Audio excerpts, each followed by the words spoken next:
Menunggu di dekat jasad korban uji swab ini sampai sekitar pukul 4.30 waktu Indonesia Barat. Tunggu lah, siap. Ambil masih di kamar mandi ya, masih. Terus setelah itu pas kemudian saya mau noleh begitu terlalu azan yang mulia. Oh azan dulu yang mulia. Berarti kalau azan kan sudah dipastikan kan subuh. Berarti benar sih dia sebenarnya. Salam keadilan, salam sehat, salam kehidupan.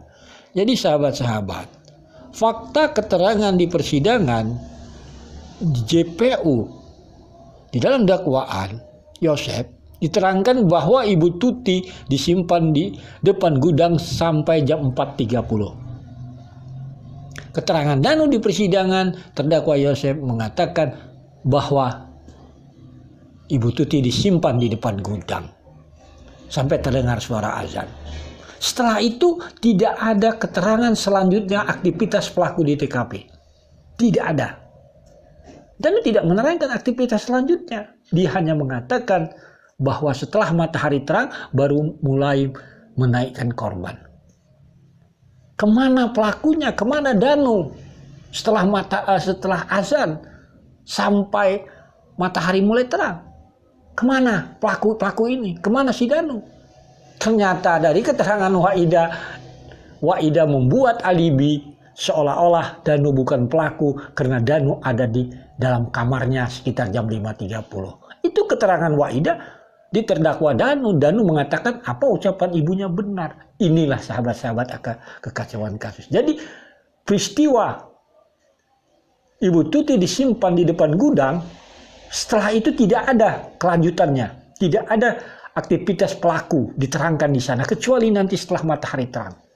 Ternyata Danu bersama ibunya membuat cerita seolah-olah Danu bukan pelaku karena Danu ada di kamarnya. Padahal nanti otomatis Danu harus kembali lagi dong ke TKP. Setelah matahari terang dia harus menaikkan korban. Berarti benar sih dia sebenarnya. Jadi pergerakan mobil Alphard itu ada. Tetapi selama hari ini kita tidak tahu bahwa Ibu Tuti disimpan di depan gudang sampai terdengar suara azan. Kenapa tidak langsung dinaikkan? Nanti dinaikannya setelah matahari mulai terang. Itu jaraknya berbeda, itu hampir 1 jam itu.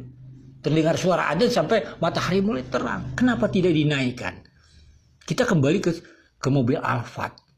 Jadi pergerakan mobil Alphard dari keterangan Yoris di hari kejadian di video HS ini. Dia mengatakan mobil itu ke sana dulu, ke sini lagi, kata dia. Orang lain yang bawa, keburu mati dan sebagainya. Dan diperkuat lagi oleh Mang Ajat. Mobil Alphard itu ada di tanah kosong. Jadi kalau supirnya tidak bisa mengemudi, buat apa dia naik ke tanah kosong? Kan udah permasalahannya, ada apa mobil itu di tanah kosong? Karena masalahnya kita paham ada almarhum Ibu Tuti di depan gudang, apakah pelaku ingin menaikkan korban ke mobil Alphard langsung masuk ke belakang sana, belakang garasi. Tetapi gagal. Kan ini duduk permasalahannya. Gagal. Sehingga kalau boleh dibilang memasukkan korban itu ya sudah kesiangan. Kan kalau kita lihat itu udah matahari, itu jam 6 lewat kan. Inilah pertanyaannya, kuncinya ada kenapa Ibu Tuti disimpan di depan gudang terlalu lama. Dan kenapa mobil Alphard itu ada di tanah kosong? Apakah dia mau masuk ke atas? Ya kalau dia mau masuk ke atas tentunya supirnya paling tidak dia sudah paham mengemudikan. Naik ke tanah kosong itu kalau nggak bisa rasanya nggak mungkin. Jadi kalau masalah mobil terhalang, angkot terhalang karena mobil Alphard mundur, ya di mana-mana ya alami ya seperti itu. Kalau kita punya rumah di pinggir jalan mau mundur ada mobil lewat ya pasti terhalang. Itu kan seperti itu gitu kan. Jadi ya itulah akibat efek targetnya Yosef Mimin Arigi Abi yang terhalang aja dibuat-buat. Kan seperti itu kan. baju kotak-kotak, rambut pendek. Padahal Abi pada saat itu rambutnya nggak seperti itu. Jadi kembali lagi, ini kuncinya kenapa Ibu Tuti di di depan gudang lama disimpan dan mobil Alphard mau ke tanah kosong. Sekitaran jam 6 saya tahunya waktu itu nggak curiga, bahkan itu mobil korban, cuman lihat parkir aja ke sana, udah segitu aja. Parkirnya itu kayak gimana Pak? Mungkin Ya itunya ke atas, kepala mobilnya itu ke atas. Kepala mobilnya itu Ya. ke dalam rumah, Ya, ngadep ke arah. bukan yang sebelah sananya. Oh, jadi di luar garasi ya? Iya, luar garasi. Di luar garasi. Posisinya Bapak sempat lihat nggak ada orang yang ada di dalam mobil itu? Nggak lihat. Ya. Yang nyetir, Iya. gitu misalnya. Itu jam berapa ya Pak? Sekitaran jam 6-an. Dilihat itu mobilnya emang lagi naik itu, lagi gerak itu, atau emang mobilnya diem aja? Lagi gerak. Gerak. Ya. Oh, berarti baru parkir gitu ya Iya. ceritanya? Mobilnya bener sih dia cenah ya. Kadi relatif kadi teuing Aku batu saha itu. ku batur oh ieu na aya di bawah sih ya nama kabur paehnya ieu daya kunci otomatisan urang Mobilnya bener sih dia cenah ya.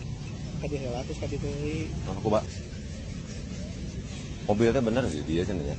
kadi relatif kadi teuing Lalu menunggu di dekat jasad korban Ugi Suwarkini sampai sekira pukul 4.30 waktu Indonesia Barat. Tunggulah, siap. Kami masih di kamar mandi ya, masih.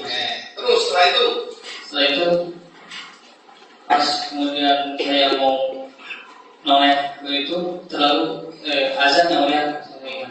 Oh, azan dulu yang mulia. Berarti kalau azan kan sudah dipastikan kan subuh. Oke, terus.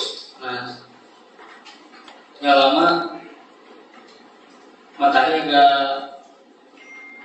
terang kemudiannya. Nah dari itu saya dipanggil bertemu, ayo angkat semua. Oke. Ayo dong, diangkat. Iya. Ke mana? Kalau ini sih dia nggak bilang Pak, suruh angkat aja saya. Angkat. Siap. Iya, diangkat. Iya. Pastikan dulu kita angkat kan.